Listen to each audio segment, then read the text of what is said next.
The air does not move. Here in the middle of the path, where the journey of a life is meant to crest and offer a clear view of the road ahead and the road behind, there is only a suffocating stillness. The light has been swallowed by a canopy of leaves so thick, so ancient and knotted together that the very concept of a sun feels like a forgotten myth. This is not a forest. A forest is a living thing, full of the rustle of unseen creatures and the scent of damp earth and decay that promises new life. This is a tomb woven from wood.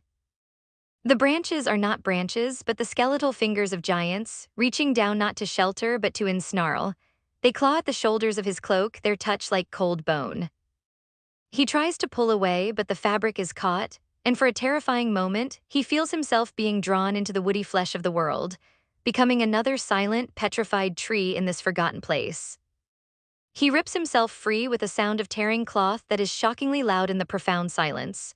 His heart hammers against his ribs, a frantic drumbeat in a dead cathedral. He can hear his own breath, ragged and wet in his throat. Every instinct screams at him to run, but where? Every direction is a wall of tangled black trunks and menacing shadows. There is no path. He realizes with a cold dread that seeps into his bones that the path he was on has vanished, not forked, not faded, but simply ceased to exist, as if the world had played a cruel trick, laying a carpet of certainty before him only to pull it away, leaving him to fall into this abyss of wood and shadow. The smell here is not of life or death, but of something far older, stagnation. It is the scent of time itself having given up, of air that has not been breathed for 1,000 years, thick with the dust of forgotten sorrows and the bitter tang of regret. He calls out, but the sound is absorbed by the dense, moss-covered bark. His voice does not echo, it simply dies, a small, pathetic puff of warmth in the immense cold. He is utterly, terrifyingly alone. This is the crisis that comes without a thunderclap, the damnation that arrives not with fire, but with a quiet and absolute loss of direction. All the maps he had ever known, the maps of politics, of poetry, of love, of philosophy, are now just useless scraps of paper in his memory. They show cities that no longer exist, stars that have been blotted from the sky.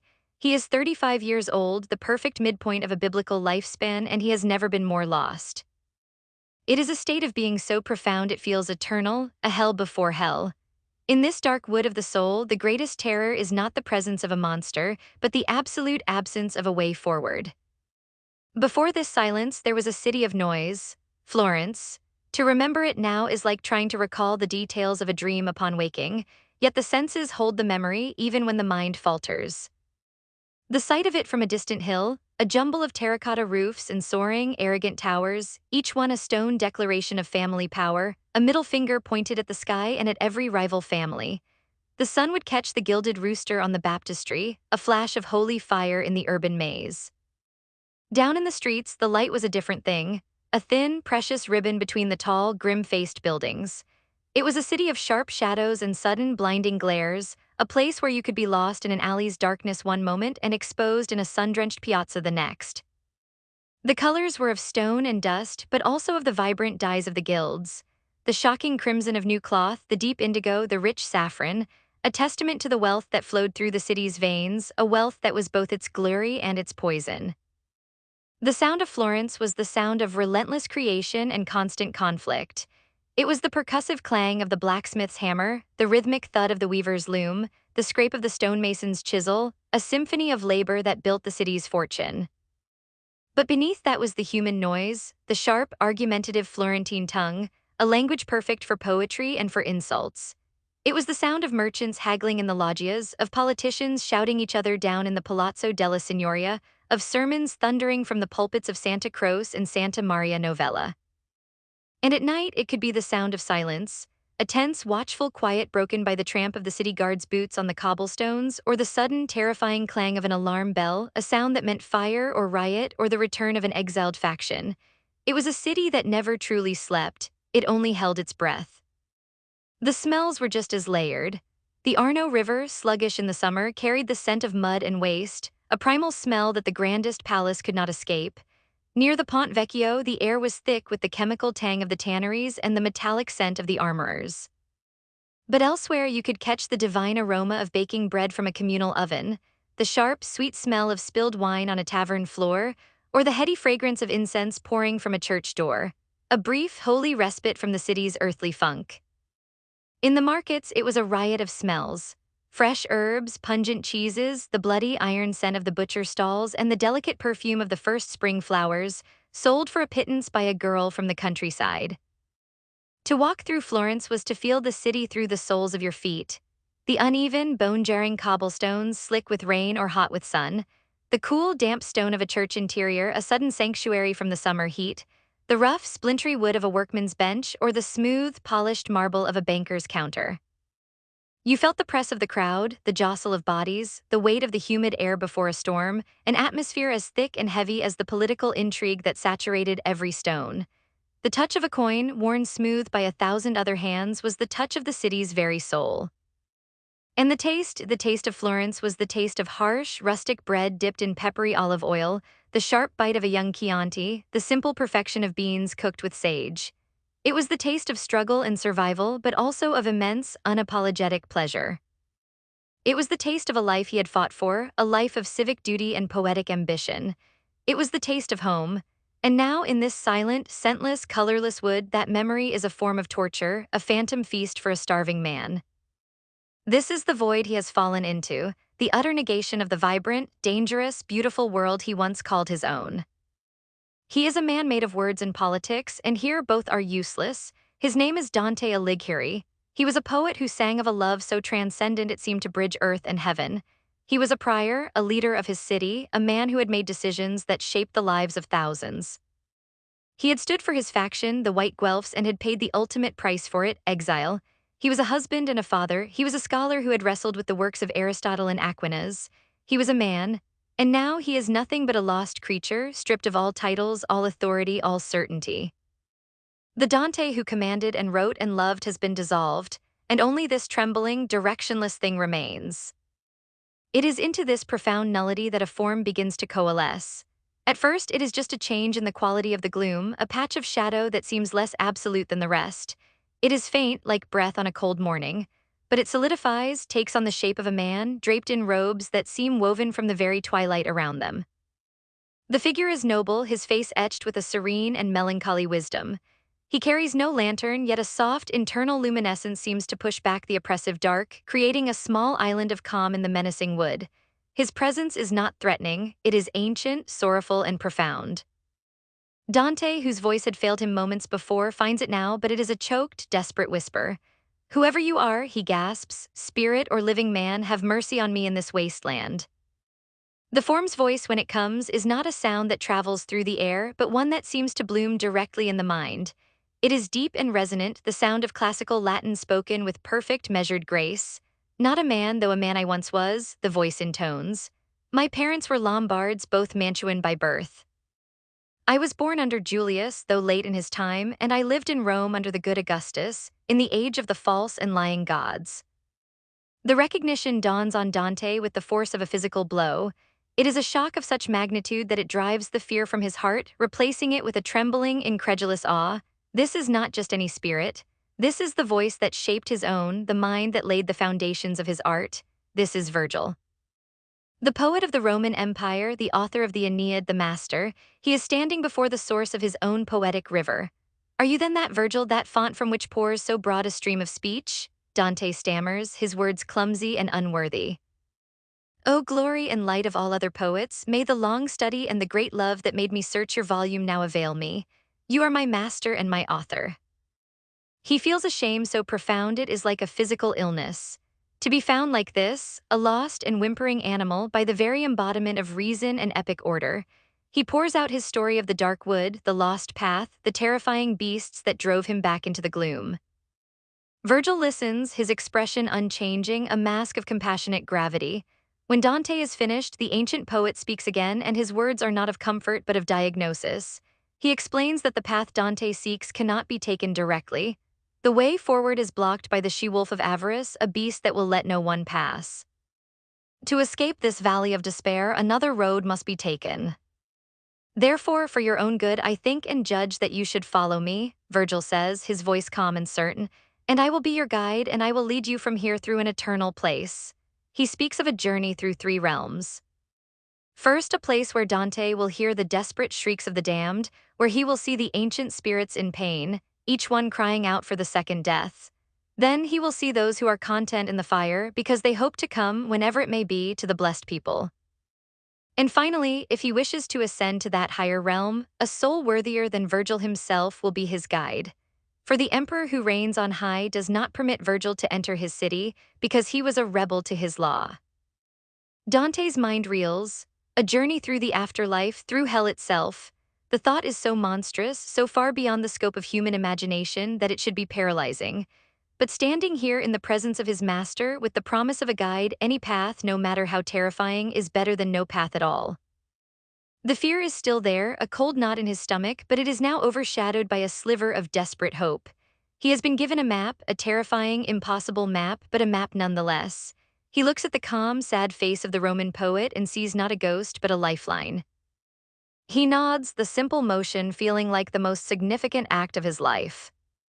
"Poet," he says, his voice finding a new, fragile strength, "I beg you, by that God you did not know, so that I may escape this evil and what is worse, lead me to where you have said that I may see the gate of St. Peter and those you make so sorrowful." Then Virgil moved and Dante followed him. The first step out of the dark wood was a step towards the gates of hell. The threshold is a monument to finality. Carved into the stone archway above them are words not of warning, but of absolute eternal fact. They are written in a dark, ominous color, and as Dante reads them, he feels their meaning being etched directly onto his soul.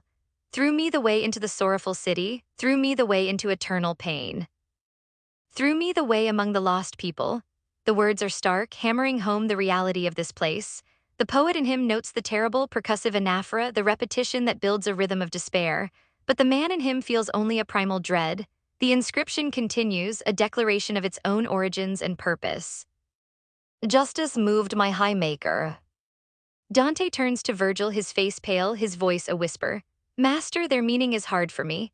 The words themselves are a paradox that his mind cannot resolve. How can a place of such profound suffering be born from divine power, supreme wisdom, and primal love? It is a theological knot he cannot untie. What is this concept, this justice that builds a city of eternal pain? This is the central, terrifying question of this realm.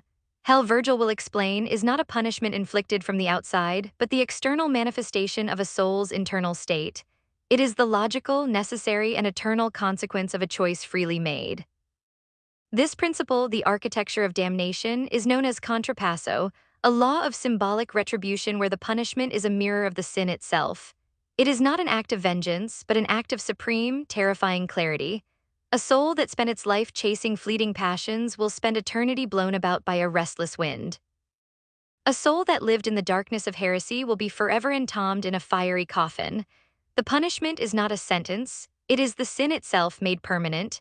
God does not condemn these souls, they have condemned themselves, and hell is merely the room they have built with their own hands, a room from which the door has been removed. Virgil, seeing the terror in his pupil's eyes, places a hand on his shoulder. The touch is insubstantial, yet Dante feels a strange comfort from it. "Here you must abandon all suspicion," the master says gently. "Every cowardice must here be dead. We have come to the place where I told you you would see the sorrowful people who have lost the good of the intellect." With a smile that is more sad than reassuring, Virgil takes Dante's hand and leads him through the gate into the secret things. The first sound is not a scream, but a sigh. A chorus of infinite, unending sighs that hangs in the starless air, causing it to tremble. It is followed by a cacophony of wails and cries of rage, spoken in a multitude of strange tongues. It is a storm of noise, a whirlwind of sound that echoes eternally in the lightless gloom, like sand swirling in a tempest. Dante, his head ringing with the awful sound, begins to weep. He asks Virgil what these noises mean, who these people are so overcome by pain. And Virgil explains that this is the miserable mode of the sad souls of those who lived without infamy and without praise. They are the neutrals, the opportunists, the souls who in life refuse to take a side. They were not for God nor for his enemies, but only for themselves. Now Dante sees them, a vast, unending horde of naked souls running in a chaotic, purposeless procession after a banner that is itself blank, a symbol of nothing, forever whipping around in the dark air. They are the embodiment of moral apathy, of a life lived in the gray zone of self-interest, refusing the responsibility of choice. And for this, they are given a fate that is a perfect, grotesque mirror of their sin. Because they would not shed their blood for a cause, they are eternally stung by swarms of wasps and hornets. their faces streaked with the blood that mixes with their tears, falling to their feet to be consumed by repulsive worms. Their Contrapasso is a masterpiece of divine irony. They who refuse to follow any flag in life are now forced to chase a meaningless one for eternity. They who avoided the sting of commitment now feel the constant, agonizing sting of insects. It is a physical agony, but the true torture is its meaninglessness. They are trapped in a frenzy of activity that achieves nothing, a perfect reflection of a life spent in cowardly inaction. Dante feels not pity, but a cold, intellectual revulsion. These souls are so contemptible that even heaven and hell have rejected them. They have no hope of death, and their blind life is so base that they are envious of every other fate, even the torments of the deeper circles. The world allows no fame of them to exist, mercy and justice alike disdain them.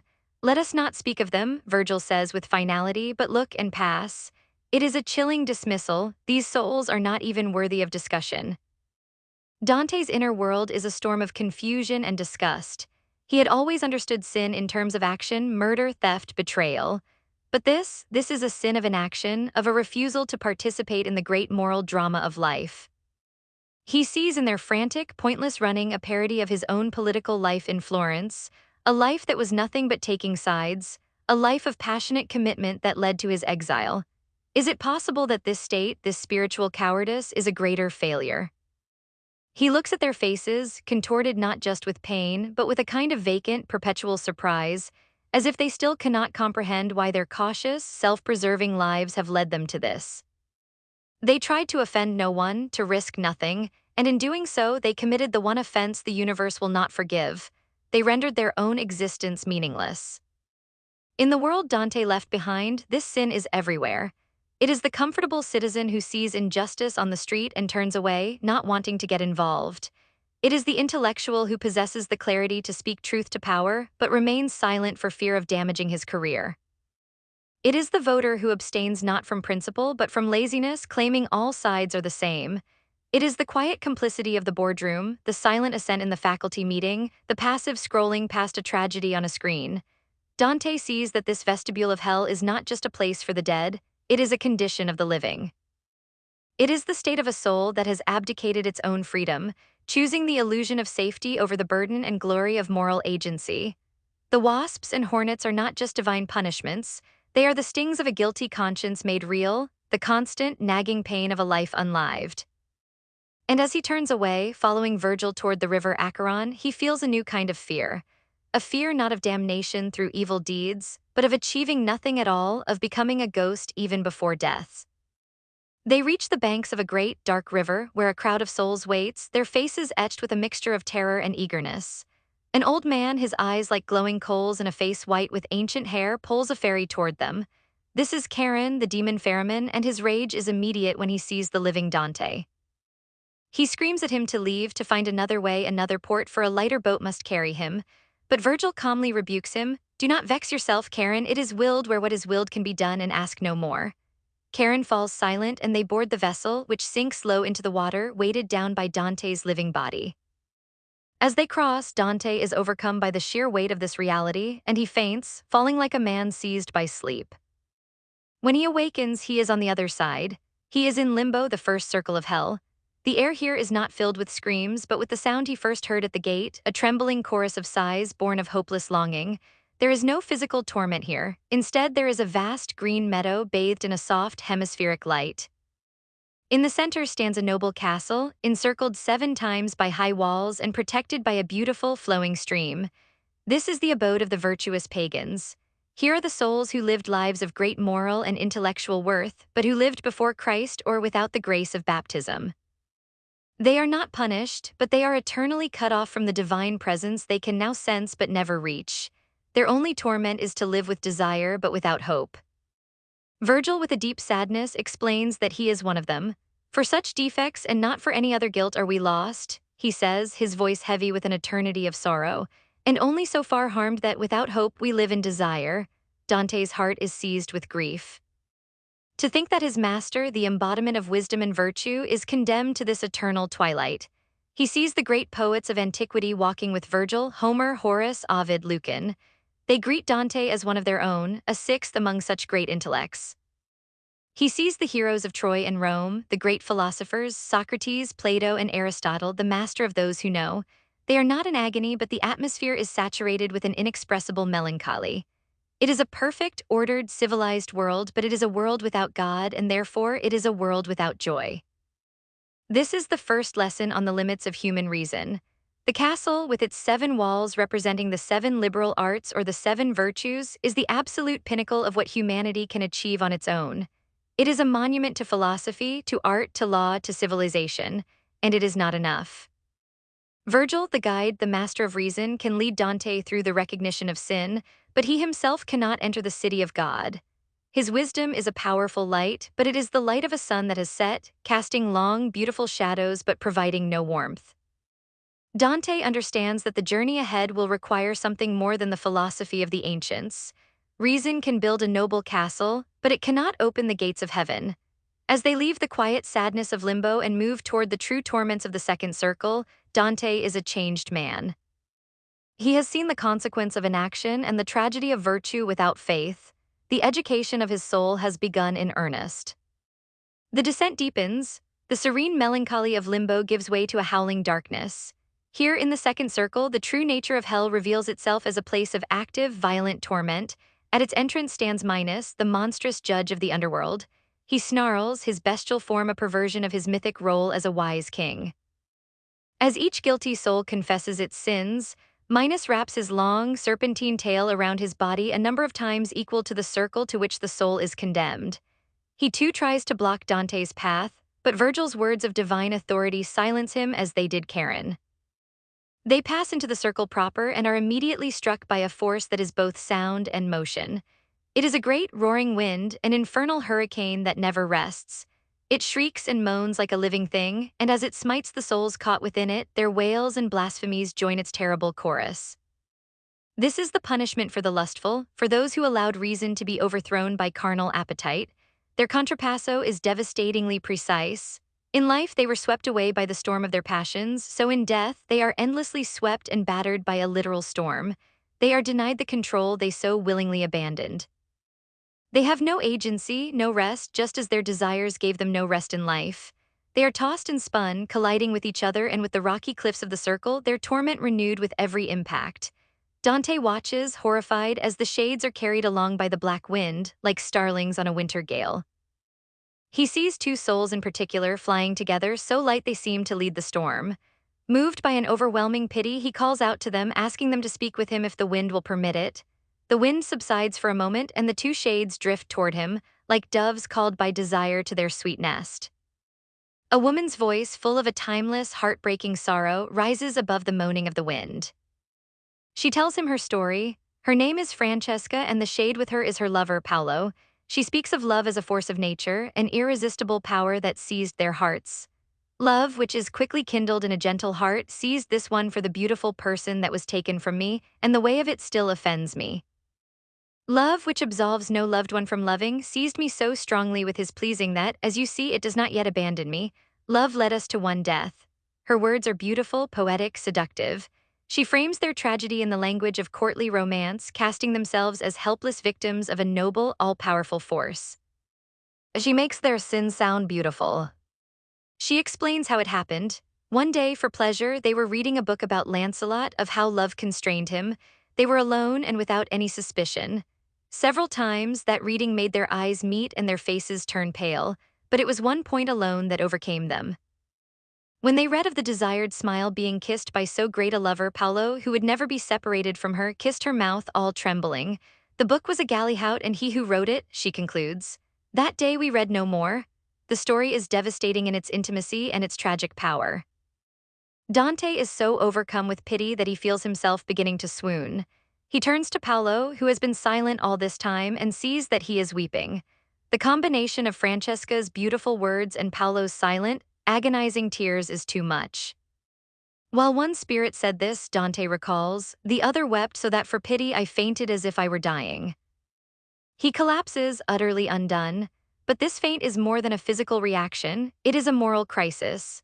Dante, the poet of love, has been seduced by Francesca's story.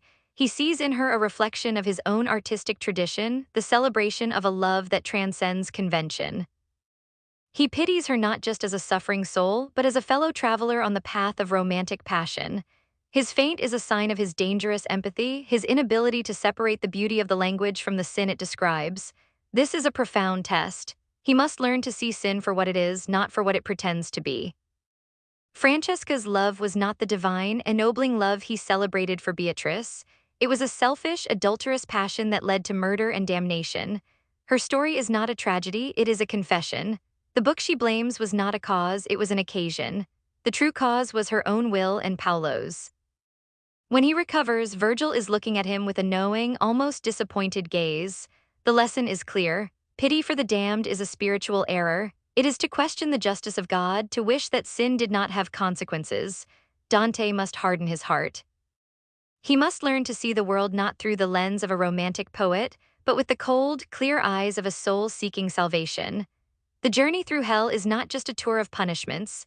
It is an unlearning of earthly sympathies, a painful stripping away of the illusions that cloud moral judgment. This scene so early in the journey is a crucible for the pilgrim. He is forced to confront the destructive potential of the very art he cherishes.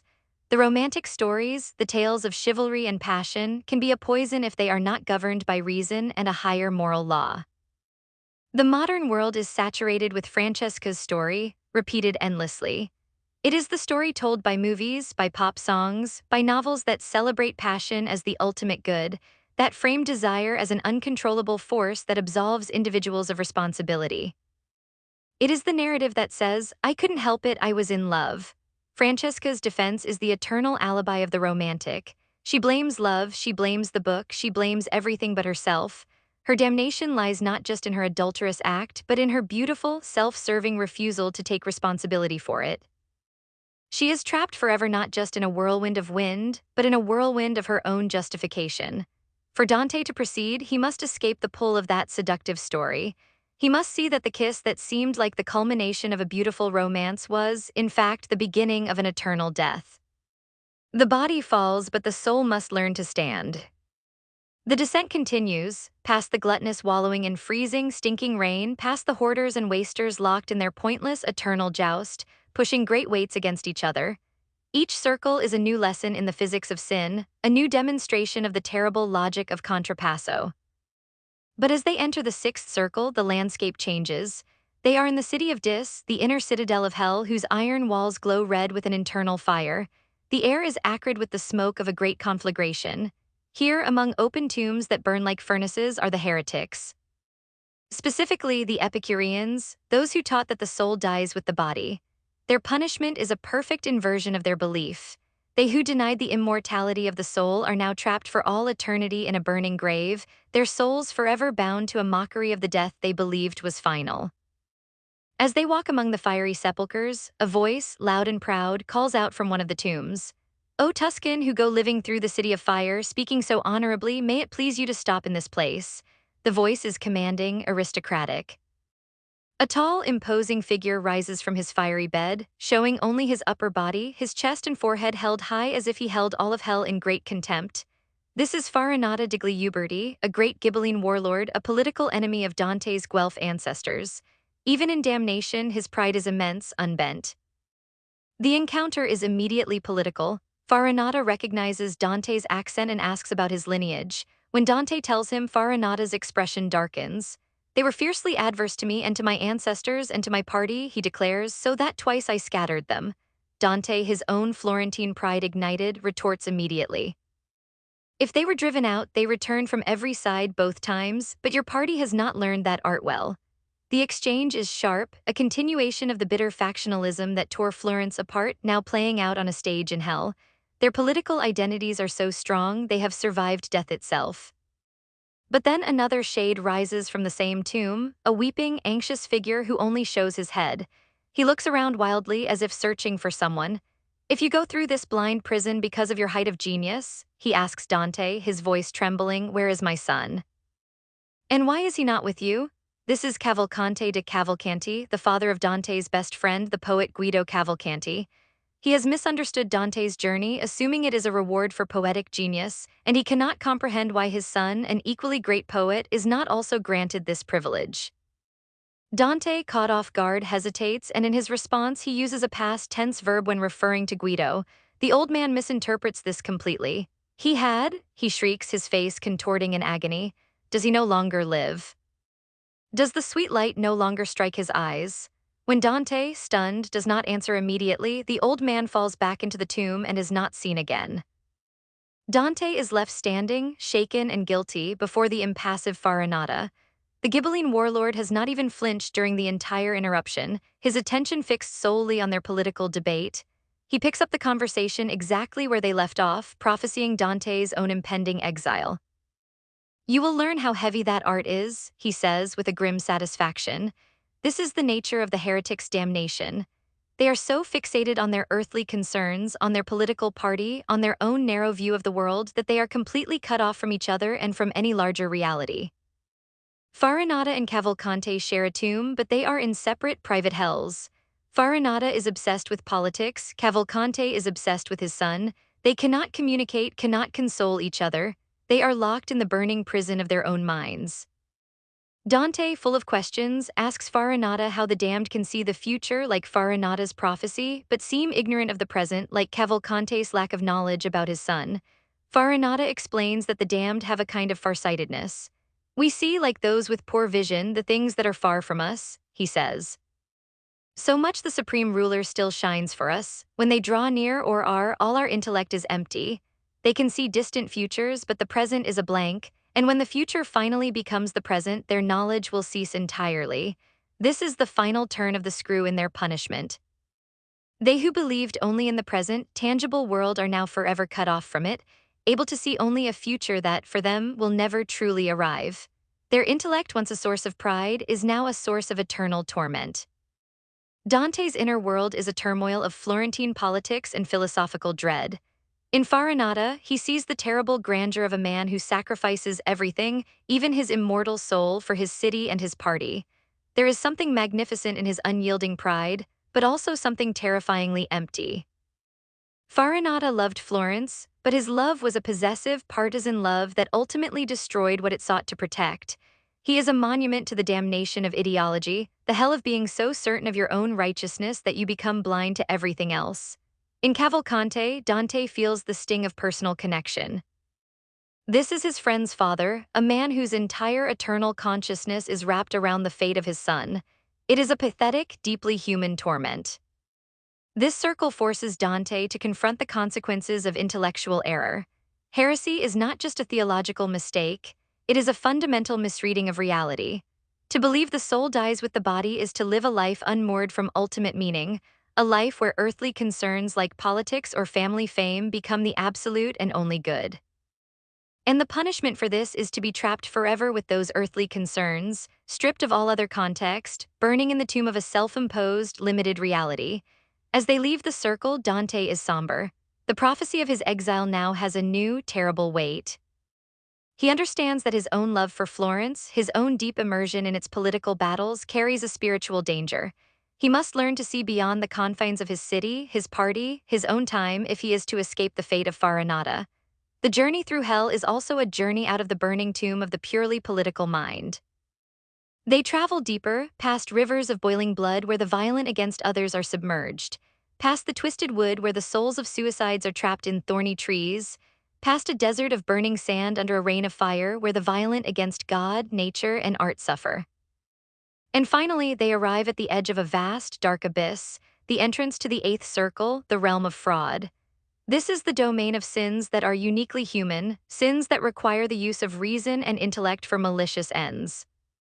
This, Virgil explains, is the evil that is most hated by God, and so the fraudulent are placed lowest in the most pain. The eighth circle is a massive, complex structure, a great circular pit divided into 10 concentric stone ditches, or mailbulge meaning evil pouches. Each pouch contains a different category of fraud, from seducers and flatterers to hypocrites and thieves. As they cross the bridges that span these ditches, Dante witnesses a grotesque pageant of human deceit and its consequences. He sees the panders and seducers, naked and endlessly whipped by horned demons, a physical goading to match the way they goaded others with their manipulative words. He sees the flatterers, submerged in a river of human excrement, a vile physical representation of the filth that came from their mouths. In the third pouch, he sees the simoniacs, those who bought and sold ecclesiastical office. Their punishment is a hideous parody of baptism. They are stuffed head first into round holes in the rock with only their feet and legs protruding. Flames lick at their oily souls, causing them to twitch and kick in constant agony. One sinner burns more fiercely than the rest, and Virgil guides Dante down to the ditch to speak with him. The soul, thinking Dante is another sinner arriving early, cries out, "Are you already standing there? Are you already standing there, Boniface?" The sinner has mistaken Dante for Pope Boniface VIII, Dante's political nemesis, a man whom Dante considered the very model of papal corruption. The shade is a previous pope, Nicholas III, and he is awaiting the arrival of Boniface, and then another, Clement V, who will be thrust into the same hole, pushing him deeper into the rock. It is a vision of a corrupt lineage, a nest of vipers in the seat of St. Peter. Dante, filled with a righteous fury, unleashes a tirade against the corrupt pope, condemning his avarice and the damage he has done to the church. For the first time, Virgil fully approves of Dante's anger. "I do not know if I was too bold here," Dante recalls, "but I answered him in this strain. Therefore stay here, for you are justly punished." His master, Virgil, listens with a contented expression and then lifts Dante up and carries him back to the bridge. The pilgrim is learning. His pity is turning to judgment, his empathy to a holy rage against those who pervert what is sacred. They cross into the eighth pouch, where they see not people but flickering flames, each one containing the soul of a fraudulent counselor, those who use their powerful intellects to give evil advice. Their sin was hidden, their words like a twisting, deceptive fire, so now their very form is hidden within a tongue of flame. One flame is divided at the top, and Virgil explains that within it are two souls together, Ulysses and Diomedes, the Greek heroes who were partners in great schemes during the Trojan War, including the trick of the Trojan horse. Dante is overcome with a desire to speak with the hero of the Odyssey. Virgil assents and calls out to the flame. The greater horn of the ancient flame begins to flicker and murmur, and then a voice emerges, the voice of Ulysses, telling the story not of his return home, but of his final, fatal voyage. After leaving Circe's island, he tells Dante, his desire to gain experience of the world and of human vice and worth was so strong that it overcame his love for his son, his father, and his wife. He gathered his aging crew and set sail beyond the known world past the Pillars of Hercules, the boundary that ancient man was not meant to cross. He gave his men a great speech, a stirring call to adventure. "O brothers," he said, "who through 100,000 dangers have reached the West, to this so brief vigil of our senses that remains, do not deny the experience following the sun of the world without people." His speech rekindled their desire, and they sailed on into the unknown southern ocean. For 5 months they journeyed until they saw a mountain, dark in the distance, taller than any he had ever seen. This was the mountain of Purgatory. They rejoiced, but their joy was brief. A whirlwind rose from the new land, struck their ship, and spun it around 3 times. On the 4th, it lifted the stern and plunged the prow down as it pleased another, and the sea closed over them. Ulysses' story is a tragedy of intellectual hubris. His final voyage was not a quest for God, but a transgression, a pursuit of knowledge for its own sake, beyond the limits set for mankind. His great speech, so noble on the surface, was a fraudulent counsel, leading his men not to virtue and knowledge but to their deaths. He is the archetype of the restless modern mind, the explorer who refuses to accept any boundary, any mystery, any forbidden knowledge. His sin is the perversion of the intellect, using the gift of reason not to understand man's place in the divinely ordered cosmos, but to challenge that order to sail beyond the pillars of what is permitted. For Dante, this is a deeply personal and terrifying encounter. Ulysses is a dark mirror of himself. Dante, too, is a seeker of knowledge, a man of genius who has been on a long and difficult journey. What separates his own pilgrimage from Ulysses' mad flight? The answer is grace. Dante's journey is willed by heaven, guided by reason in service of faith. Ulysses' journey was driven by his own pride and intellectual curiosity. It was a voyage of the self for the self. It sought to conquer the world with intellect rather than submit to a higher truth. The modern world is Ulysses' world. It is the world of the endless frontier, of scientific and technological progress that constantly pushes beyond ethical boundaries, of the relentless pursuit of information without wisdom. We are all on Ulysses' ship, spurred on by the promise of new discoveries, new experiences, and his fate is a chilling warning. The pursuit of knowledge without a moral compass, without a recognition of human limits, leads not to enlightenment but to a watery abyss, to a final, damning shipwreck of the soul. Dante turns away from the flickering flame, chastened and afraid, having seen the infernal end of a journey that so closely resembled his own. The final landscape of hell is not fire, but ice. After navigating the horrors of the Malebulge, they reach the ninth and final circle, a vast, frozen lake called Cocytus. Here are punished the traitors, those who committed the ultimate fraud, breaking the most sacred bonds of trust. The ice is the perfect contrapasso for their sin. Treachery is a cold-blooded act, a sin born not of hot passion but of a cold heart. And so they are frozen for eternity, their souls as cold and immobile as their sin. The circle is divided into 4 concentric rings for traitors to kin, to country, to guests, and to benefactors. The sinners are trapped in the ice like flies in amber, some with their heads bent down, others with them thrown back, their tears freezing instantly, sealing their eyes shut in a mask of crystal pain. As they walk across the frozen surface, Dante accidentally kicks one of the heads sticking out of the ice. The soul curses him and a horrifying exchange begins. It is Bacca digli Abati, a Florentine Guelph who betrayed his own party at a crucial battle, causing their defeat. Dante, in a fit of cold fury, grabs the sinner's hair and threatens to tear it all out unless he reveals his name. The traitor refuses, and Dante rips out handfuls of his hair, a brutal, merciless act. There is no pity left in him now. Here, in the realm of ultimate evil, compassion is a liability. His heart has been frozen by what he has seen. Then he sees the most harrowing sight in all of hell. 2 souls are frozen together in one hole, one of them gnawing ravenously at the back of the other's head, his teeth sunk deep into the neck and skull like a dog on a bone. Dante, aghast, asks the gnawing sinner to explain his bestial meal, promising to tell his story in the world above. The sinner lifts his mouth from his savage repast, wipes it on the hair of the head he has been devouring, and begins to speak. His name is Count Ugolino, and the head he chews belongs to the Archbishop Ruggieri.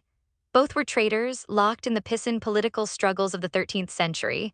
Ruggieri betrayed Ugolino, imprisoning him and his 4 young sons and grandsons in a tower and leaving them to starve to death. Ugolino's story of their final days is one of the most powerful and devastating passages in all of literature. He tells of waking one morning to hear the door of the tower being nailed shut from the outside. He did not weep, he says his heart turned to stone. He listened to his children crying, saw the hunger in their eyes. For days they wasted away. His youngest son Gatto cried out, "My father, why don't you help me?" and died. One by one they all perished before his eyes. And then Ugolino says, after they were dead, I, already blind, began to grope over each one, and for 2 days I called them after they were dead. The final line is horrifically ambiguous. Does he mean that he finally died of starvation, which was stronger than his sorrow? Or does he mean that the pangs of hunger drove him to cannibalism to feed on the bodies of his own children?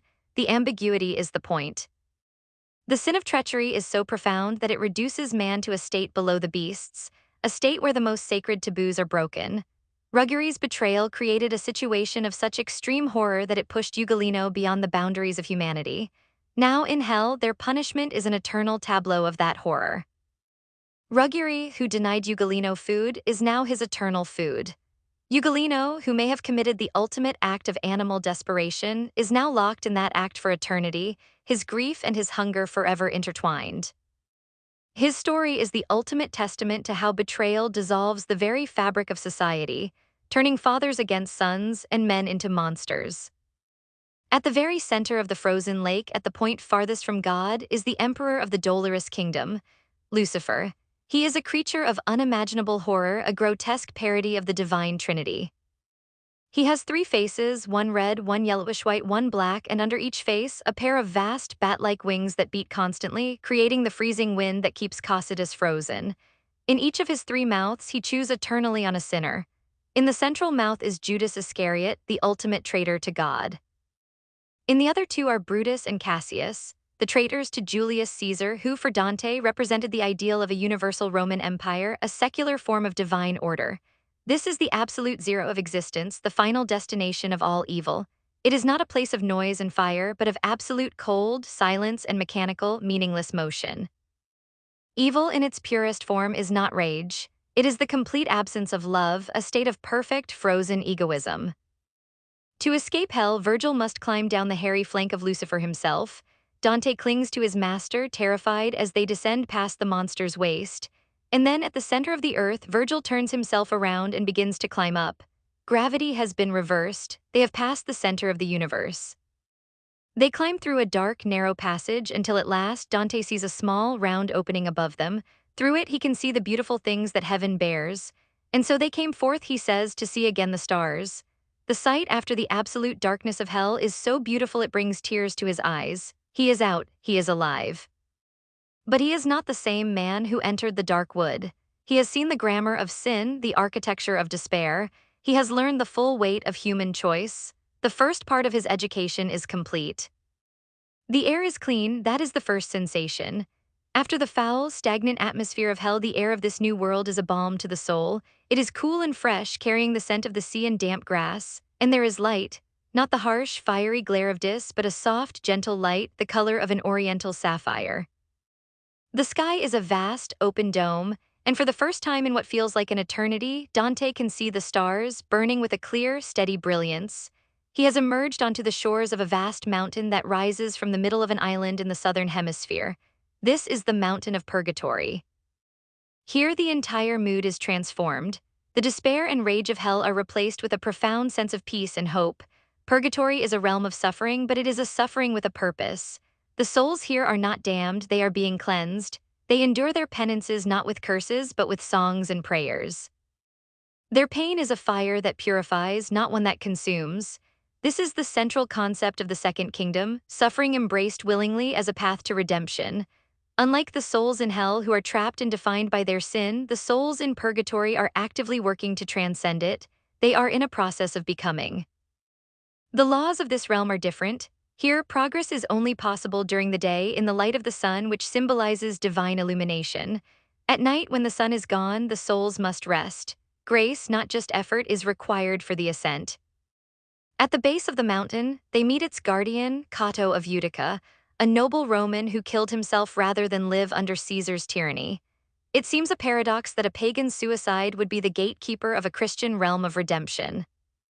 But Cato represents the highest form of human virtue achievable without faith, the absolute love of moral liberty. He is the embodiment of the will's power to choose righteousness over life itself. He sternly questions Dante and Virgil, but when Virgil explains their divine mission, he allows them to pass, instructing Dante to first wash the grime of hell from his face and to gird himself with a humble reed, a symbol of the humility required for this journey. As Dante and Virgil begin their climb, they encounter the souls of the late repentant, those who delayed their turning to God until the last moment of their lives. They must wait in this anti-purgatory for a period of time before they can begin their purification proper. The atmosphere is gentle, patient. They see souls who were too lazy to repent, now sitting in the shade of a great rock. They meet kings and rulers who were too preoccupied with earthly power, now singing hymns together in a peaceful valley. There is no torment here, only a quiet, hopeful waiting. Finally, they reach the gate of purgatory proper. An angel with a face of dazzling light sits on the threshold, holding a shining sword. He warns Dante that anyone who enters and looks back is cast out again. With the point of his sword, the angel carves 7 P's onto Dante's forehead. Peccatum, sin. One for each of the 7 capital vices that must be purged on the terraces of the mountain: pride, envy, wrath, sloth, avarice, gluttony, and lust. As Dante climbs from one terrace to the next, an angel will erase one of the letters, signifying that he has been cleansed of that sinful inclination. His journey up the mountain will be a literal and symbolic lightening of his own soul. The first terrace they reach is that of the proud. The penance is a powerful physical metaphor. The souls are bent double, crushed beneath massive stones that they carry on their backs. The weight they must bear is proportional to the pride they exhibited in life. They who held their heads so high on earth are now forced into a posture of extreme humility, their faces close to the ground. The path they walk is paved with intricate carvings depicting famous examples of humility, like the Annunciation to the Virgin Mary. The cliff face beside them is carved with examples of punished pride, like the fall of Lucifer. They are surrounded by lessons in the virtue they must learn. Dante, walking beside them, feels a strange empathy. He is not just an observer here. The journey through purgatory is a journey into his own heart. He recognizes the sin of pride as his own great failing, the pride of the poet, the pride of the politician. He instinctively stoops as he walks with them, sharing their burden. Master, he says to Virgil, what I see moving toward us does not seem to me to be people, and I don't know what my sight is so lost. Virgil explains that they are souls crushed by their torment. Look closely there, he says, and disentangle with your eyes what comes beneath those stones. Already you can see how each one beats his breast. The souls are not just suffering, they are actively repenting, their pain a form of prayer. The process of purification in purgatory is a profound allegory for any genuine journey of self-improvement or psychological healing.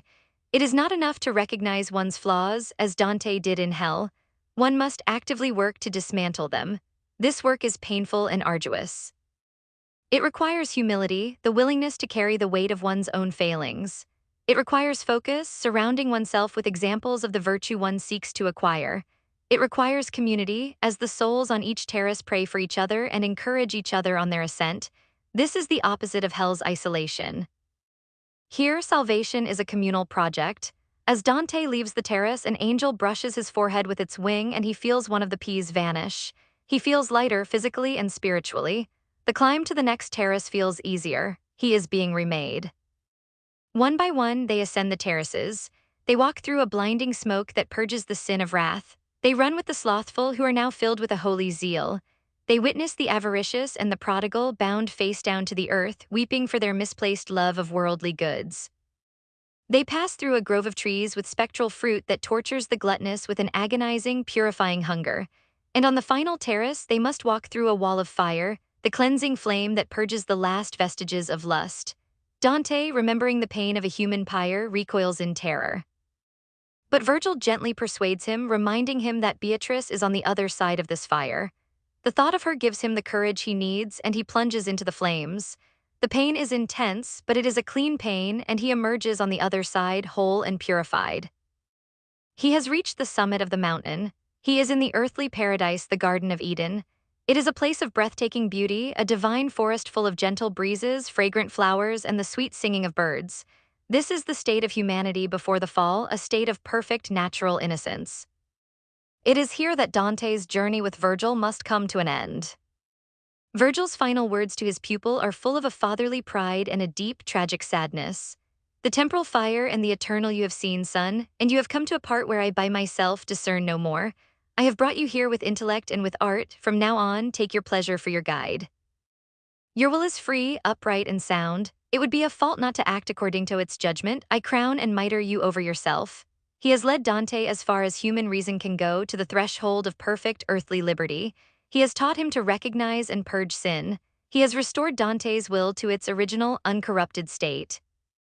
But he can go no further. Virgil the pagan cannot lead him into the mysteries of divine grace. He turns away and vanishes. Dante weeps at the loss of his guide, his sweet father, but a new presence commands his attention. Across the river that flows through the garden, a magnificent procession appears, full of dazzling light and heavenly music. And at its center, in a chariot drawn by a griffin, stands a woman veiled in white, crowned with olive, and robed in the colors of the three theological virtues. A green mantle over a dress the color of living flame. It is Beatrice. But her first words are not of loving reunion, they are a sharp, piercing rebuke. Look at me well, I am indeed Beatrice, she says, her voice full of a stern authority. How did you deign to approach the mountain? Did you not know that man is happy here? She is not the gentle, angelic woman of his youthful poetry. She is divine revelation in person, and her gaze is one of judgment. She turns to the angels who accompany her and recounts all of Dante's failings since her death, how he turned away from the path of righteousness she had set for him, pursuing false images of the good, the fleeting pleasures and ambitions of the world. She accuses him of sinking so low that the only way to save him was to show him the state of the damned. Dante stands before her, overcome with a shame so profound it is like a physical blow. He cannot speak, cannot lift his eyes. He is forced to confront the full truth of his life, to confess his sins not to a priest but to the very embodiment of the ideal he betrayed. Her words are a sword that strips away all his defenses, all his excuses. He breaks down, weeping, his confession choked out through his tears. It is only after this painful, humiliating act of self-recognition that he is truly purified. He is plunged into the river Lethe, the river of forgetfulness, and the memory of his sins is washed away. He then drinks from the river Unae, the river of good memory, and his knowledge of his own good deeds is restored and strengthened. He is now ready. He is pure and disposed to rise to the stars. The masterpiece of the soul is complete, ready to be presented to its maker. The ascent is not a climb, but a flight. There is no sensation of effort, only of becoming lighter, faster, more luminous. Dante's body, now fully spiritualized, is no longer bound by the laws of earth. He is drawn upward by the natural inclination of the soul toward its source, just as a river flows to the sea. Beatrice is his guide, and her beauty intensifies as they rise through the celestial spheres, her smile a measure of their proximity to God. Paradise is not a place, but a state of being, an experience of increasing light, harmony, and understanding. They ascend through the 9 concentric spheres of the Ptolemaic cosmos, each one associated with a planet and a particular order of angels. In each sphere, they encounter the souls of the blessed. Unlike in hell and purgatory, these souls do not reside permanently in the spheres. Their true home is in the highest heaven, the Empyrean, in the direct presence of God. They appear in the lower spheres only as a concession to Dante's mortal understanding, to show him the different degrees of blessedness. In the sphere of the moon, the lowest heaven, they meet the souls who were inconstant in their vows, like Piccarda Donati, a nun who was forced to leave her convent and marry. Dante, still thinking in earthly terms, asks her if the souls in this lower sphere desire a higher place, to see more and be more dear. Piccarda's response is the key to understanding the nature of heavenly bliss. She smiles and explains that the will of the blessed is completely at one with the will of God. To desire a higher station would be to desire something other than what God has willed, which would be a form of discord, an impossibility in the perfect harmony of heaven. In His will is our peace, she says, in a line of profound and simple beauty. Each soul is perfectly happy with its allotted measure of grace because its capacity for joy is completely filled. A small vessel filled to the brim is just as full as a large one. As they rise, the conversations become more and more theological. In the sphere of Mercury, they meet the souls who did good deeds out of a desire for earthly fame. In Venus, the lovers whose passion was turned toward God. In the sun, they are surrounded by a dazzling circle of the great theologians and philosophers, the wise spirits, including Thomas Aquinas and Saint Bonaventure. Here, Dante listens to complex discourses on divine providence, the nature of grace, and the orders of creation. The light is so brilliant, the music of the spheres so harmonious, that his senses are overwhelmed. Paradise is an education for the intellect as much as it is a joy for the soul. In the sphere of Mars, he meets his own great-great-grandfather, Caxiageta, a crusader who died for the faith.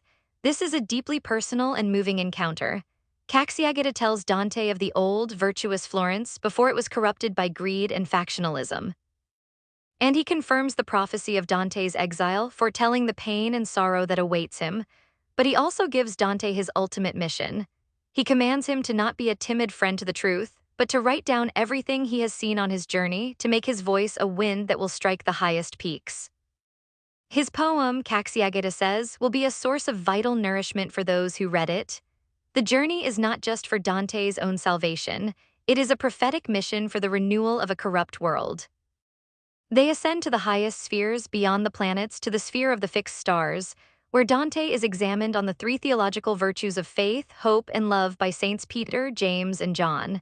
He passes the test and is granted a vision of the triumphant church. Then in the primum mobile, the fastest, outermost sphere that imparts motion to all the others, he gets his first glimpse of the divine reality itself. He sees God not as a figure, but as an infinitesimal point of intensely brilliant light, around which 9 fiery rings of angels revolve. This is the engine of the universe, the unmoved mover. Now they rise beyond space and time into the Empyrean, the heaven of pure light.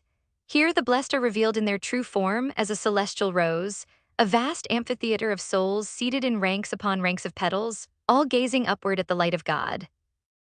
Beatrice leads Dante to a place in the rose and then takes her own seat, her face now more beautiful than he could ever have imagined. She has completed her task. For the final stage of the journey, a new guide appears, Saint Bernard of Clairvaux, a mystic whose life was dedicated to the loving contemplation of the Virgin Mary. He will be the one to prepare Dante for the ultimate visions.